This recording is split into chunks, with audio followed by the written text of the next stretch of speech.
when the Warsaw Pact dissolved, when the Berlin Wall went down, you had basically Western Europe, which was composed of the original NATO members who had a long established relationship with the United States. And then you had the Eastern Bloc countries, which were desperate to break free of the control of the Soviet Union and to define themselves as a new nation. And I mean, I don't think, maybe some people take umbrage at this, but the desperation came from not being mature as a modern nation state, uncomfortable with their own history, uncomfortable with who they are, what they are, where they wanted to go. And so, like a child, and again, I don't mean to be insulting, but these are, I view Poland, the Baltics, and the others as children, are in desperate need of adult supervision. So they turn to the United States and they say, we basically turn ourselves over to you. We want to be part of you. We want to be part of your family. And we will do what you want us to do. And you saw this reflected in the cynicism of Donald Rumsfeld. If you remember, in the lead up to the Iraq War, Donald Rumsfeld made a statement about old Europe and new Europe, making the difference between the two. And at that point in time, if Poland didn't understand what he was saying, let me help you. He was saying that the United States is going to use you as a wedge against old Europe and the reticence on the part of the old European nations about this war in Iraq. And I think that should have been the wake-up call, that the relationship between Poland and the United States is not one of child-parent, because that's a nurturing relationship.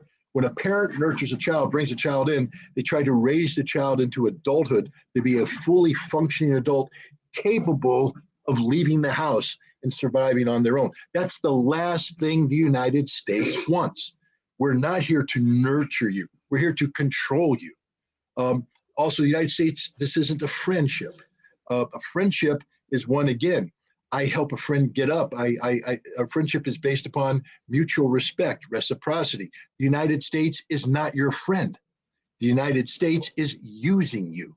You exist to do that which the United States needs you to do at a given point in a given time. This isn't a relationship. A relationship implies like a husband and wife. People who love each other, like each other. There's some difficulties. I mean, find me a marriage that's gone on for any length of time where there hasn't been some fighting. But marriage, you work through it because you care about the person. You want the person to be fully developed, to have a full life with you. It's a partnership. That's not the relationship. This isn't even the relationship between, a John and a mistress. That implies some sort of financial thing where we're paying them well. You're getting well compensated for what.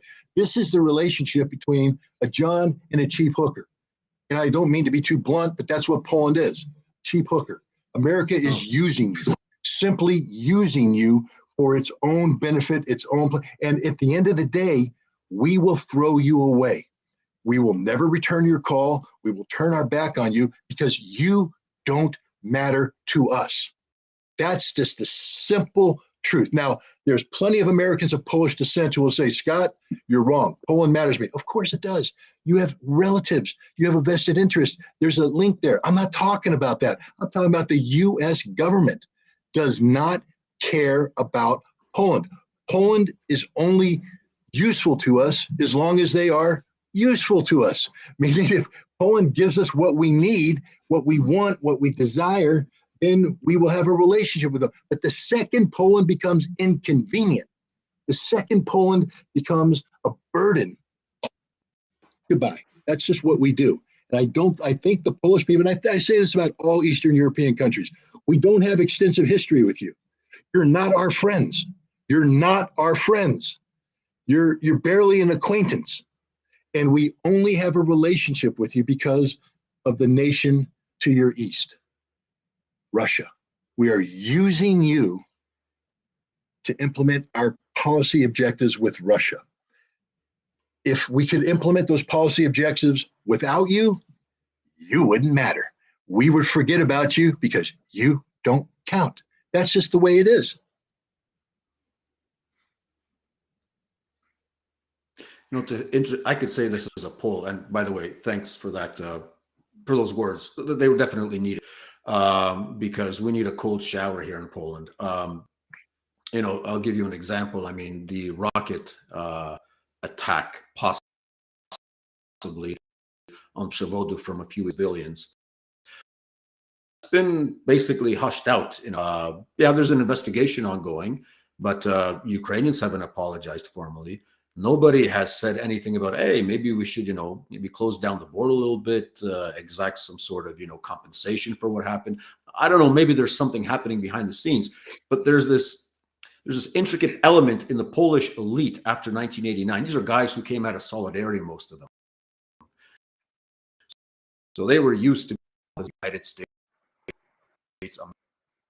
And no matter how hard, you could look at the entire history of the Third Republic, the last 30 years of Poland, no matter how hard we get smacked by Washington. For example, the current ambassador in Poland is the son of Zbigniew Brzezinski, by the way, who's at the same time instructing, in a way, our politicians in power what to do vis-a-vis Russia, while at the same time with opposition figures. And our government just takes, because everybody believes that if you talk to them, yeah, that's our modus operandi. We mean well, or we meant well. You're saying, I mean, it's complete lunacy to continue this line of thought and this line of political activism in international affairs. Am I right, Scott? I believe so. Look, Poland's in a difficult position. Let's not deny that. You know, you can't blame Poland given its history, and I'm somewhat familiar with Polish history, especially in the 20th century. Out of World War One. I'm a student of the Polish-Soviet War. I know what the miracle of Vistula was. And I'm also familiar with Molotov and Ribbentrop. I know the betrayal that the Polish people feel at the hands of both Germany and the Soviet Union. I know how Poland acquired Silesia, and I know how Poland lost what is now Western Ukraine. I'm familiar with this history, and it's a difficult history. It is a difficult history. I'm familiar with the Solidarity movement.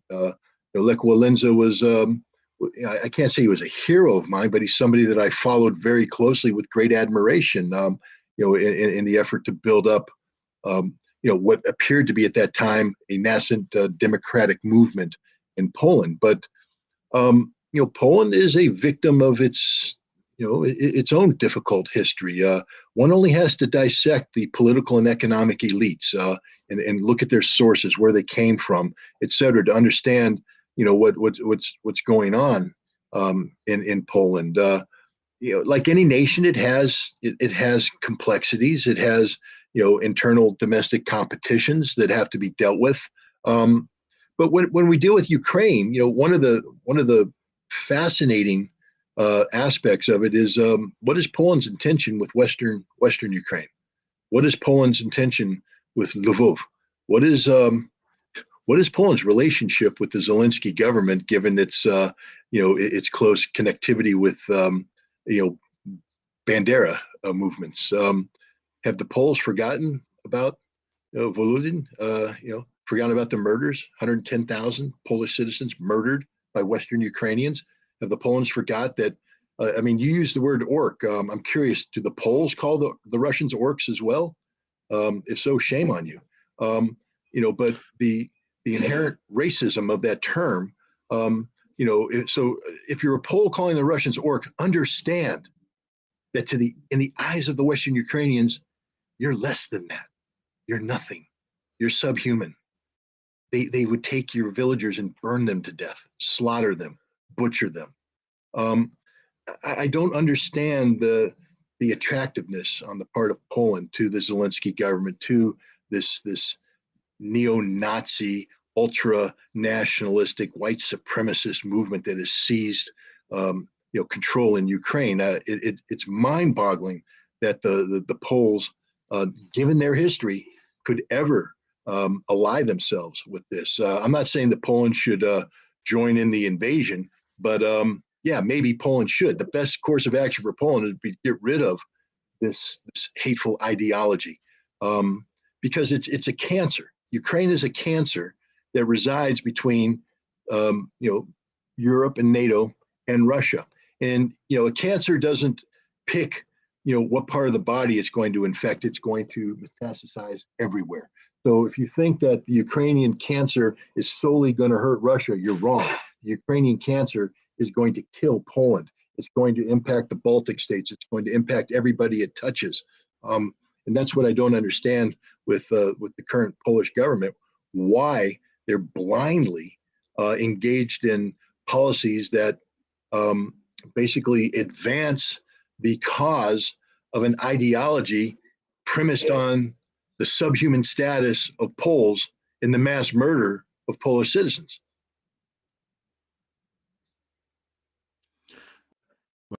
Well, some of the unofficial timeline and like Looney Tunes on steroids, literally, is some clever politicians of the Law and Justice Party are saying, well, right now we have a chance to geopolitically weaken Russia and reconstitute the Polish-Ukrainian element of what used to be the Commonwealth. So we're going to have two nations, a geopolitical bloc, a strong political bloc that'll have a weakened Russia, and we'll have the most powerful states behind us. That's the message that's coming from the low-level politicians of the ruling party. Now, the president, Duda, Looney Tunes, by the way, Duda, in May said during the 3rd of May Constitution celebrations that, I quote, there should not be a border between Poland and Ukraine. His words. He was suggesting that they should be knocked down and we should come back into this confederacy, this Commonwealth, which in the eyes of many Polish historians didn't work out. The saying Poles and Ukrainians for Ukrainians has a lot of sense into it. But let's leave Poland for now. Scott, where are we in the Ukrainian war? What are we going to see possibly in the next couple of weeks? Because we know Surovikin is gathering forces to the east. When might we expect the huge punch that everybody is expecting now that the snow has fallen, freezing? What's your assessment? Well, remember that war is an extension of politics by other means. So we can't just jump to the military potential that's being accumulated by the Russians. I mean, if you do that, of course, it makes sense. When the remaining 175,000 mobilized reservists finally are formed into combat capable units. And I just like to, so people can wrap their heads around that. The average division size for the Russian divisions between 10, 15,000 troops, 175,000 divided by 10 or 15. We're getting 10 to 12, 15 divisions. How many divisions are in the Polish military? I'm just curious. It's not that much. So the fact is, the Russians are still going to receive that in addition to what they've already received.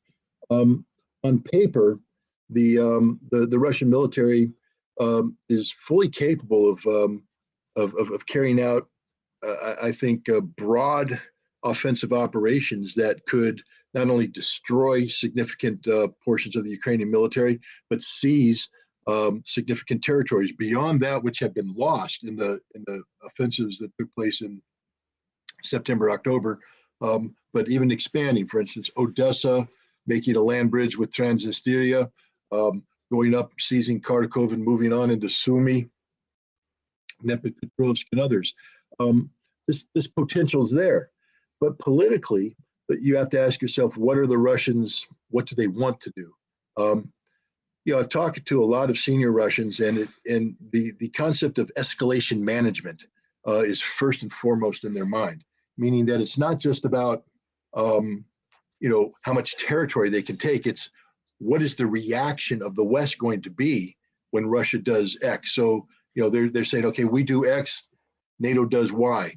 And the idea is to make sure that NATO doesn't overplay its hand, because you don't want an inadvertent, conflict uh, between Russia and NATO forces. So I think whatever's going to happen is going to be at a slower pace than what the potential of of action is. I think we're going to see the Russians complete is their number one priority, complete the um, conquest or liberation, depending on your point of view, of Donetsk. There's still a significant percentage of the Donetsk oblast or republic that's being occupied by Ukrainian forces. So they're going to complete that.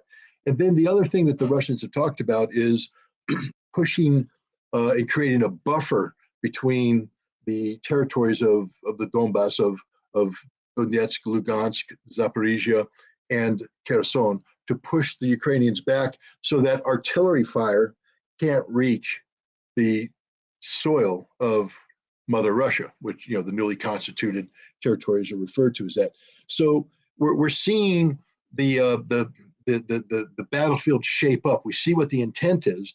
Then the question is, where their priorities going to be? And I think the Battle of Bakhmut is key in this. I think we're going to see the Russians. I call Bakhmut sort of the Gordian knot of the Ukrainian defenses, and once the Russians cut that knot, the defenses will open up. Then Russia has lots of options that they'll exercise at a time and place of their choosing. But the thing that's going to dominate the battlefield going forward is just the simple concept of what I call burn rate versus replenishment rate. Right now the Ukrainians are burning through manpower and material at an extraordinarily high rate. They're suffering tremendous casualties, tremendous losses, and they're not being replenished. NATO doesn't have a pipeline capable of matching the casualty rate, so it's a high burn rate with a very low replenishment rate. Russia, on the other hand, is managing the battle in a different fashion. They have a low burn rate. Some people are saying, 8-1, 10-1 in terms of casualty ratios. That is, for every one Russian killed or wounded, there's 8 to 10 Ukrainians. That's an exchange that the Russians are willing to undertake all day long. And this is a tragic exchange. I don't want to minimize it. Let's say the Ukrainians are suffering 1,000 casualties a day. That means the Russians are suffering 100 casualties a day or more, 150. That's a lot. That's a lot of people, but it's not what the Ukrainians are suffering. And I think Russia will accept that ratio. And the Russian replenishment rate is massive. As I said, it's not only the 300,000 partially mobilized soldiers that are coming online, there's 80, 90, 100,000 or more volunteers that are being trained and absorbed into the Russian military structures. So, Russia has every advantage. Artillery, massive advantage in artillery. Look at the Ukrainians. They're running out of ammunition, both for their Soviet-era weaponry and their Western supplied artillery. So when on a good day, the Russians outgun them 8 to 10-1, with the ability to put more firepower on the battlefield than the Ukrainians can respond. On a bad day, Ukrainians, even if they can get the guns online, don't have the ammunition for the guns or the ability to sustain artillery fire. This is a losing proposition for the Ukrainians. So we're basically going to see, I think, Russia dictating the pace of battle, but again, in a way that keeps escalation management front and center. Sorry about that. We had technical difficulties, but I knew you were continuing your monologue, Scott, which is good. And I know you got your points across. So thank God for that. Going back to the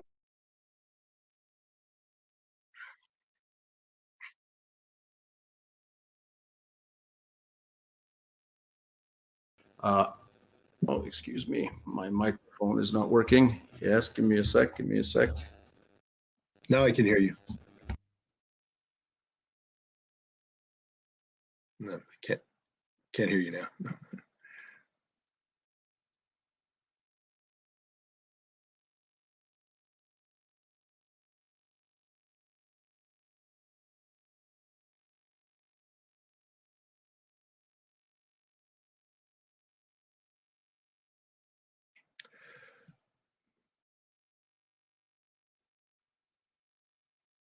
No. While you're fixing that, somebody asked a question about what's it like to work with Storm and Norman, General Schwarzkopf in the Iraq War. It was a unique experience. But if your mic comes back online, I'll turn it back to you. Yeah. Yep, gotcha.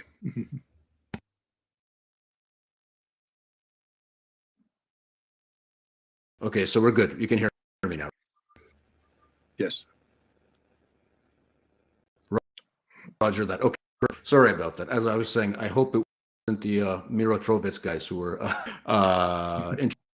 interfering in our podcast. Guys, that's sometimes what happens when you have a stormy weather outside. Yes, you mentioned in a lot of reviews that there are two dimensions to this war: the military one, the kinetic one, obviously the economic one. And from years when the West was going all in February, trying to provoke Russia to a move that they were planning, at least since 2014. And we could tell by the OECD reports that the shelling continued on Donbass and so on. Where do you think they had this idea that economically they could literally punch back and, the demands West was putting visa on? Where did that idea come from? Well, I mean, it's interesting. I had a conversation today with a Russian economist, Mikhail Kazin. He's well known, a former Russian economist who worked in the Yeltsin administration. He's well known on Russian media today, and he basically said that the West operates on a investment model that is basically it's fake money, the ability to print money, invest money, make money out of nothing. Whereas Russia operates on a real economy that's based upon, primarily energy interests, but other interests, things of substance that stay. And the investment economy maybe doesn't understand the real economy, and so certain assumptions were made about how, if we deny Russia, for instance, access to the SWIFT banking facility, if we can cut back on Russian energy exports under the assumption that Russia was totally dependent upon the West, because the West was totally dependent upon Russia. So a lot of assumptions are built in. There's also the fact that since the 1990s, anywhere from 20 to 30% of the Russian economy was basically thoroughly intertwined with the West.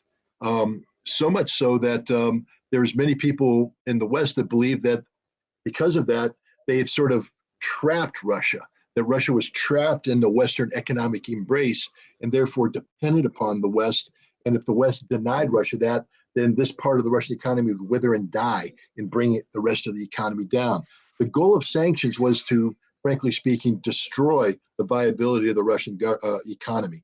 And in doing so, create the potential for domestic political unrest to manifest itself in what's called the Moscow Maidan, basically a replication of what happened in Kiev in February 2014, an uprising that would remove Vladimir Putin from power. This was the thinking of the West. One of the problems is that we telegraphed this over and over again, what we were going to do. I mean, when you have Joe Biden meeting with Vladimir Putin in Geneva in June 2021, saying, "I'm going to sanction the heck out of you, dude. We're going to give you massive sanctions. We're going to, and then Putin can go back and tell his guys, okay, we now know what they're going to do. Let's prepare for it. Let's have a plan for it. Yeah. Let's think this thing through. Let's create plan B, plan C." Whereas in the West, the United States didn't even coordinate its sanctions policy with Europe. There was a total disconnect between the two, so that when it came time to impose sanctions, Europe is scrambling, and almost immediately, for every sanction they put in place, they're asking for a waiver. We're going to do this, but we need a waiver. Why do you need a waiver? Well, because we're not ready for the consequences of what's about to happen to us. Europe was not ready for this. Europe was not prepared for this. Europe's been playing catch up all along. And it's, and the catch up they're playing isn't catching up. They've been regressing. Every time they catch up, they get a little bit further behind. Europe is economic calamity right now. And the bad news is this isn't even the worst winter that Europe's going to have. Wait till next winter. Right now, Europe is dealing with gas reserves that had been filled up with cheap Russian gas. And where it wasn't, they had to buy the expensive liquid natural gas, and they went bankrupt just doing that. Wait till this winter gets really cold and they dip down through those reserves. And then they're asked to refill them now from zero or close to zero, starting in the spring, with liquid natural gas that they can't afford. And they're not going to be able to get their reserves built up. And then they're going to come rolling into winter and the reserves won't be there. This is a potential disaster for Europe. So I just think there's been a total miscalculation on the part of Europe and the United States. But again, Mikhail Kazan said something interesting that, I've wondered, the United States is literally benefiting from this. We're stealing European industrial jobs. They say 1 in 4 German heavy industry jobs are going to come to the United States. Wow. I mean, if I'm a European, I have to wonder, remember what I said early on, that America's not your friend? America's not your friend. America simply doesn't care about you. America is America's friend. And right now, we told you to get off of cheap Russian gas, but what's the alternative? Expensive American liquid natural gas. And we're not, if we were a true friend, we'd subsidize it and say, hey, we're going to keep the prices low so you guys don't suffer from this. Nope, we're saying pay full market value, and you can't afford it now. I don't know what the energy prices are in Poland right now. I know in Germany they're through the roof. In England, they can't afford to pay their heating bill. In France, they're shutting down industries because of the energy bill. So it's going up. And where's your friend America? Where's your buddy America? Are they writing you a little check saying, here, let's compensate? No. We're making lots of money off of you. Meanwhile, we have waivers here, waivers there. We found a way around all these sanctions that we put in place. And so it leads you to wonder, did the U.S. government do this on purpose? I mean, I'm not there yet because, frankly speaking, my experience with the U.S. government and conspiracies is the U.S. government is never quite as clever or smart as people like them to believe, that there's a lot of incompetence and things of that nature. This would be very clever on the part of the U.S. to use the sanctioning of Russia as a vehicle to destroy European competition at a time when American economy desperately needed rejuvenation, which we're going to get from fleeing European heavy industry. I'm not quite there yet, but Mikhail Kazan makes a sound case, and I'm going to have to study it a little bit more. Well, Scott, I mean, you call it LNG, but everybody here is calling it freedom gas. So freedom gas, I'm complaining, it's freedom, right? I mean, the gas that we were getting, it's like freedom fries, right? Back in the day, in your day, when you were going against the Iraq invasion. But it's funny because the narrative in Poland is this. Once we cut ourselves off from Russian gas, we're going to become energy independent. It's interesting. How are we going to become energy independent when you're just changing the provider? But that's the narrative that's being sold in the media, on billboards, and in the official propaganda. So people have been, as I said, conditioned to just stop thinking at some point, right? Conditioning is centered on one person. He's all over on the billboards. They say that he's using energy as a weapon, so on and so on. The Darth Vader of the East, Vladimir Vladimirovich Putin. He is seen as the ultimate bad guy, the guy who brought down the presidential plane on April 10, 2010, which killed a large part, including our president and first lady.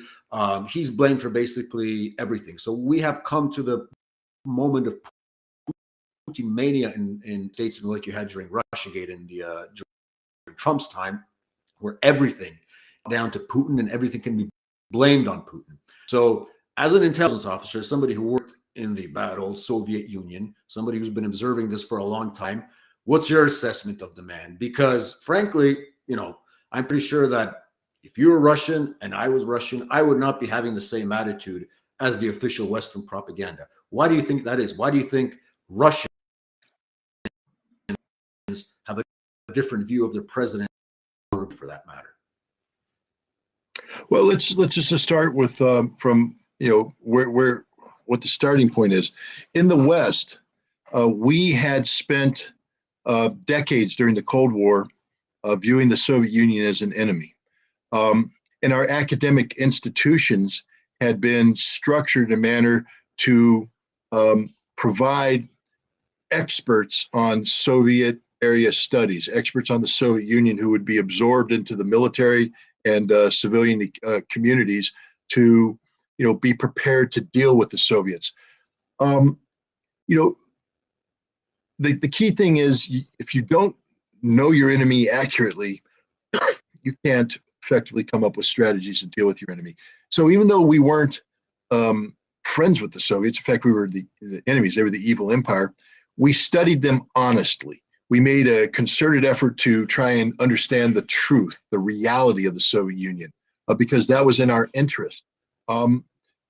When the Soviet Union collapsed at the end of 1991, 1992, the mindset of treating the Soviets as equals, treating them as a power, was swept away by this, we won, USA, USA, we defeated the Soviet Union. Russia was treated as a defeated enemy. I know there's people saying, oh, no, they were our friends. No, Russia was never our friends. I already told you, America doesn't have any friends.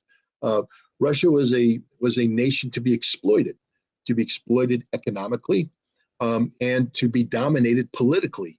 We basically, ran Boris Yeltsin. Easy to run because he was desperate for attention and assistance. And we went in. We helped draft the Russian Constitution. We drafted Russian economic laws. We put in place schemes that defrauded the Russian people, empowered the oligarchs, and we all did this as a mechanism of control and a mechanism designed to dissipate Russian strength. The end goal of the United States was to ensure that Russia never again rose up to replicate the kind of power that the Soviet Union had. We never wanted to have in the Russian Eurasian landmass a power that was capable like the Soviet Union. We wanted to bring Russia down and keep Russia down. That was the decade of the 1990s. And from an American perspective, it was a great success. We were very successful in weakening Russia. From a Russian perspective, it was literally one of the worst decades in modern Russian history. Millions died. People don't talk about that. The population shrunk. People lost their pensions. People lost their health care. People lost their jobs. Cities fell into ruin. Industries disappeared. And it was just a horrible time to live. So the reason why I bring this up is you have to understand that to understand Vladimir Putin.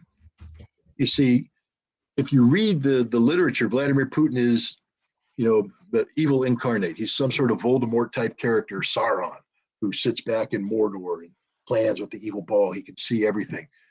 He was a mid-level KGB officer in Dresden, Germany, when the wall came down.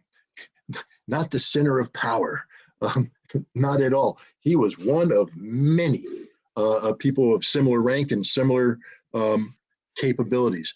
When he went back to St. Petersburg when he left, he was back into trolling academia for potential recruitment opportunities. I mean, that ain't high power. Trust me, that's not high power. If you're trolling academia for wayward PhD students, you've got a problem. You're not as influential as you think you are. He was driving a taxi to try and make ends meet, and basically he transitioned himself out of that job and he got into the administration of Anatoly Sobchak, the mayor of St. Petersburg, and you saw him gradually rise through the ranks. I'll let other people describe that history, but my point is, this isn't again a man who is the secret power. He's an average Russian with above average intelligence who's working the system, and he, through a combination of serendipity and talent, got himself positioned to where every time they were looking for someone new to come in to do a job, he got put in. Next thing you know, he's in Moscow. He's brought into the family, the Yeltsin family. He's not family, by the way. He's not, the daughter. He's not the son-in-law. He's not an oligarch. He's not these wolves that are running around Yeltsin at that time, waiting for Yeltsin to die. He's Vladimir Putin, the outsider, who comes in and is basically the only man that Yeltsin can trust. When everything else is going to hell in a handbasket, Yeltsin says, I need you to run this job. Take over the FSB, clean it up, become prime minister. And then when he turned to Putin and said, I want you to become president, Putin went, no, no, I'm not qualified for that job. I don't want that. That's not where I'm at. And Yeltsin said, that's why you're going to take the job. And Putin, he was the accidental president. And that's the thing I need to point out. His presidency was an accident. It wasn't meant to happen. It just did. But the problem is, because he's not one of the corrupt inner circle, he's actually a guy, when given the job, seeks to accomplish the job. And so he was given the task of being president, and he turned to that task. And his goal was to resurrect Russia, the exact opposite trajectory that the United States wanted. The United States was hoping that he would become some sort of compliant Yeltsin-like clone, or barring that he would lose the election that was held in 2000 and be replaced by somebody who would be a Yeltsin clone.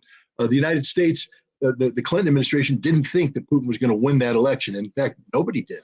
He had no political support, no base, no, a party that wasn't worth it. But there were some surprises. The political party that he joined became much more influential in the parliamentarian elections. With a parliament behind him, he was able to move forward with legislation. He was decisive on the issue of Chechnya. He won the hearts and minds of the Russian people. They had confidence in his ability to move forward and accomplish jobs. And he started doing it. Was he perfect? No. But I'll tell you what, compare and contrast Russia 1999 with Russia today. Take any Russian city, any, pick one, I don't care what, any of them, orders of magnitude better today. In America, we keep at, when politicians are running for office, the question people say, are you better off today than you were when so-and-so came into office? And if the answer is no, then you need to vote for someone else. Well, just about every Russian has to say, oh, we're better off today than we were when Vladimir Putin came in office. He saved Russia. He preserved Russia. Russia was heading down the cesspool of history, and he saved Russia. Again, he's not perfect. I'm sure people can come up and say he made a mistake here, he made a mistake, he made a mistake there. Of course he did. But the first thing we have to understand is that from the perspective of American academia, which was reconditioned after the fall of the Soviet Union to not study Russia, but study how to exploit Russia. This is where people like Michael McFaul come from, academics whose job isn't to know Russia, but know how to use Russia to the benefit of the United States. To these academics, Vladimir Putin is literally the personification of evil, because he stands for everything they don't want to be happening in Russia. He stands for a strong, independent Russia who's not going to be beholden to the United States. And you see this. Look at Fiona Hill, read her PhD thesis. I did. You can take any of these these were Angela Stent, read her PhD thesis. I did. They're the same thing. They're basically a thesis predicated on the notion of autocracy and dictatorship, and how Putin is the ultimate autocrat and dictator, and how he has destroyed Russian democracy, etc. Destroyed Russian democracy? What the heck did you think existed in 1999? Do people understand that Boris Yeltsin put tanks in the street of Moscow in October of 1993 and fired on the parliament because the parliament didn't support him? Do they know that Boris Yeltsin allowed the presidency to be bought by American money in 1996? There was no democracy in Russia when Vladimir Putin came in. Vladimir Putin wanted to build democratic institutions, but how can you build a democratic institution when all the building blocks are in the form of non-governmental organizations bought and paid for by British intelligence and American intelligence for the sole purpose of undermining Vladimir Putin? So yes, I'm not going to sit here and say that democracy runs free in Russia. What I'm going to say is the biggest enemy to democracy in Russia isn't Vladimir Putin. It's the United States and Great Britain, who go in and, destroy any confidence that the Russians can have in their democratic institutions by trying to buy opposition politicians who will do their bidding. And this is a hint to all you, Polish opposition politicians. When you sit down with an American diplomat, when you sit down with an American official from the embassy, they're not your friend. They're your future controller. They're wanting to own you, to buy you, to use you. And that's what America does. And Putin's been struggling against this from day one, but we don't know Putin. And here's the other thing I'll say to close on this one. By focusing on the man, you forget the country. People need to understand Russia's a big country. It's a complex country. One man does not govern that country. The idea that Vladimir Putin sits back in his office every day and gets his little bowl, power ball that Tsar looks at and can govern over and push things and make people die and all this stuff. No, this is a massive bureaucracy. The Russian system is a massive bureaucratic system. It has experts at every level that push policy up based upon direction that comes down. And the end result is actually some well thought out policy positions that are matched to resources, matched to clearly defined objectives, and Vladimir Putin, as the executive, implements it. It's sort of I would imagine, sort of a compliment to him for people to say that Russia's a dictatorship, because the implication there is that Russia is running the way Vladimir Putin wants it to run. But that's not so much a reflection on Putin as it is on Russia and the way Russians govern. It's massive, it's big, mistakes are made, corruption exists. I'm not going to pretend it doesn't, but something this big actually functions very well. And a large part of that is, of course, the executive style of Vladimir Putin, but an even larger part is the reality of the Russian state, which is ignored every time you say Vladimir Putin. Every time you say Putin this, Putin that, Putin this, you're showing your ignorance, because Vladimir Putin is one man. Russia is a nation of 158 million, and Russia will exist long after Vladimir Putin's gone, and Vladimir Putin knows that.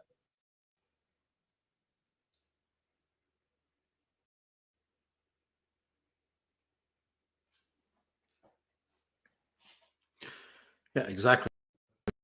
And that's the exact Poland, that basically it's Putin's army, it's Putin's invasion. There's no general staff, there's no generals, there's no army. It's all a one-man show. And if you personify politics in that way, it's very in Putin. That's all true. And seeing this projection, as I'm observing internal American politics fairly closely, also due to my PhD, that everything that's dumb about Russian observers and Russian whispers in the States sooner or later is going to find replication in Poland. So we're really in the same ballpark here at Poles and Americans. And it's kind of sad, but it is what it is. Scott, I've had you for an hour. I want to ask you one final question, because I think it touches on many people think about recently. You're a weapons inspector. There's that famous doomsday clock that I think the American Atomic Scientists Association has going on, and I think this to 12 recently, from what I saw. You were right in the thick of it after the INF, and 30 years ago, it was signed by Gorbachev and Reagan. Many people hated Reagan for that, which is worth noting. But how close are we to the reality of a potential nuclear war, considering what many people make Putin to saying that, he's going to launch those nukes one way or another, apparently a couple of days ago, which is obviously a misinterpretation. But how the potential of something as big as a nuclear war blowing up anytime soon? These are things that we have to keep in mind. I think that's the most important thing we have to keep in mind. Well, one of the amazing things about the INF Treaty, and again, I'm not here to promote my book, but I actually took the time to write a book about it, was how dangerous the situation was in the 1980s with the introduction of the SS-20, a new Russian intermediate range missile with 3 nuclear warheads, matched by the Pershing II and the ground-launched cruise missile, and how close we were to actually having a nuclear conflict in Europe that would immediately expand into a general nuclear exchange.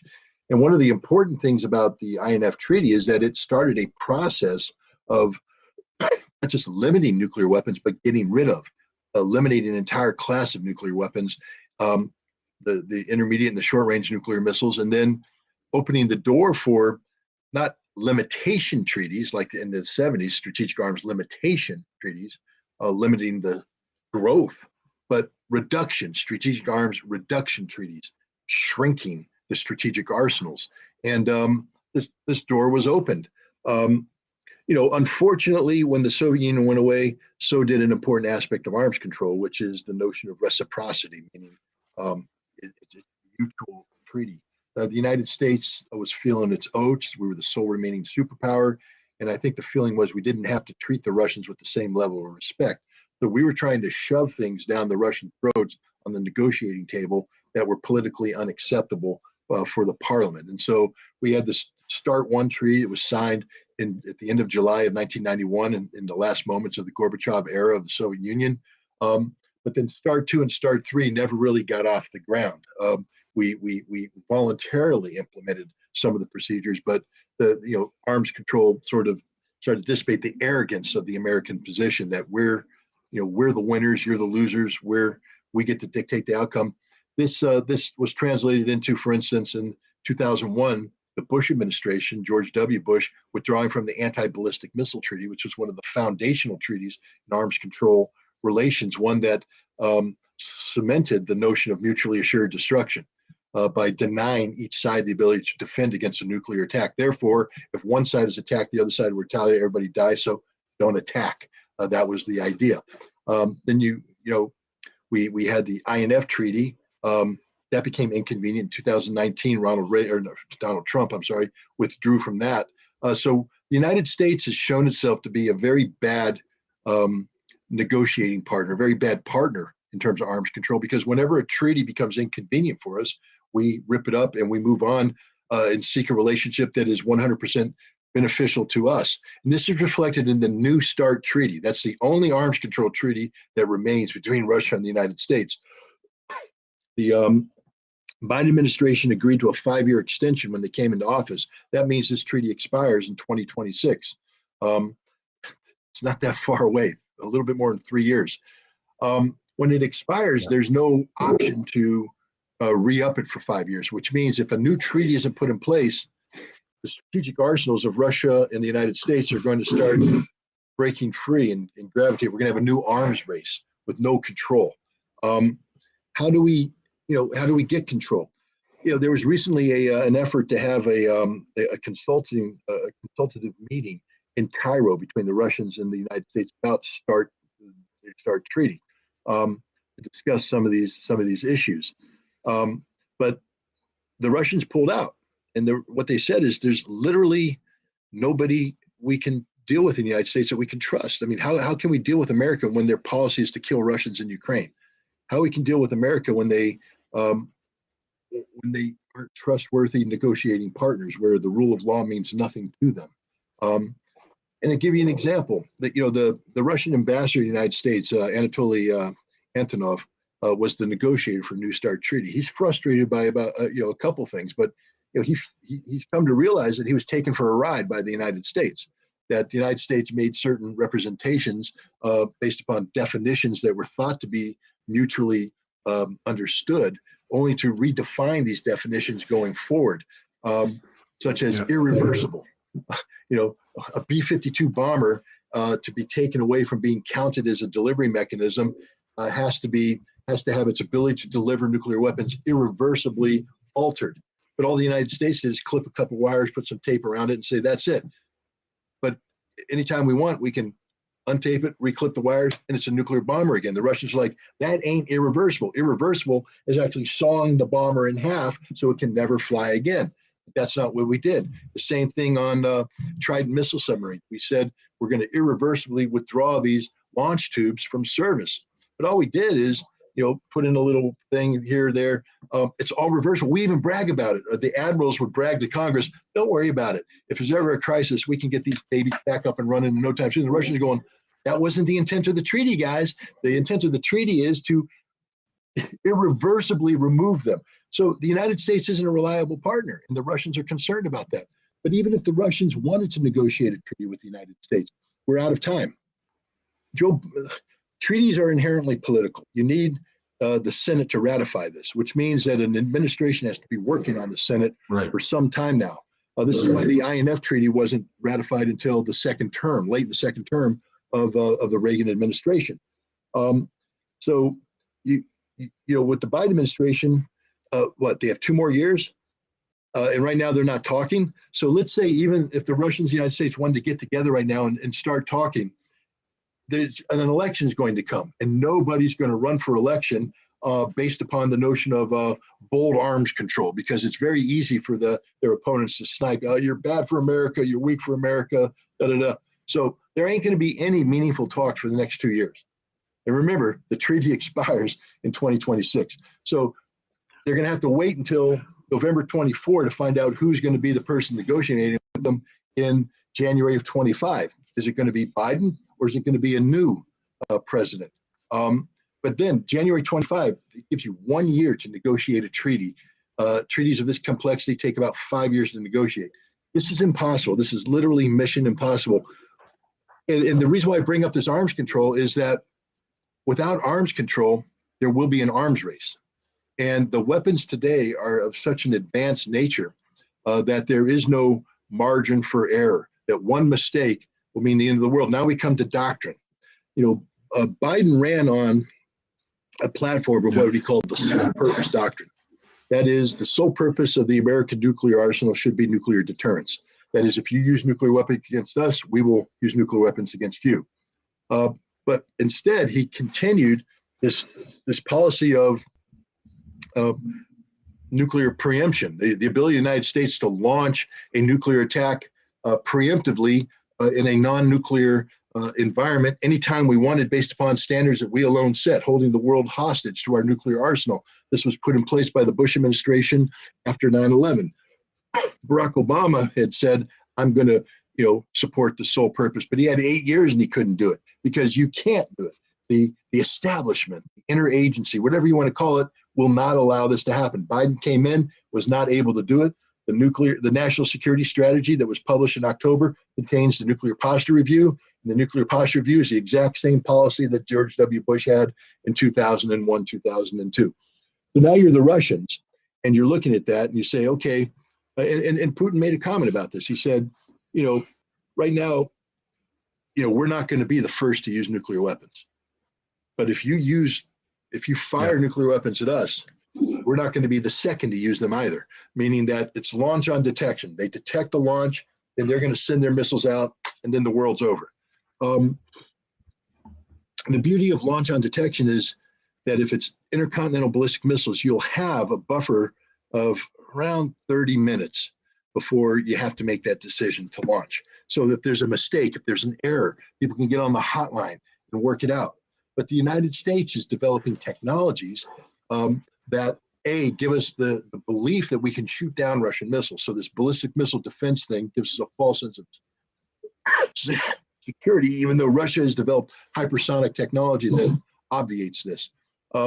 2, we have other technologies that we can use as a preemptive strike. We can go in and try and decapitate Russian leadership and Russian strategic launch capabilities, creating the possibility of an American preemptive strike designed to nullify Russia's nuclear deterrence, so that we think we can launch a nuclear war, win it, and not be hit by the Russians.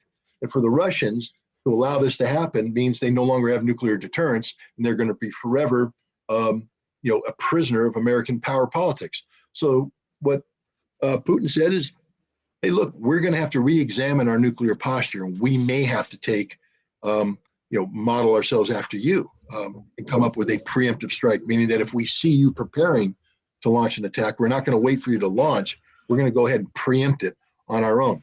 Guys, 2 preemptive nuclear postures at a time when neither side is talking and there is no arms control safety net is a recipe for mutual suicide. It's literally both sides putting the gun up to each other's head, and we're going to pull the triggers. So we're at a greater risk now of nuclear conflict than we have been at any time since the Cold War. It's very, very disturbing, very frightening.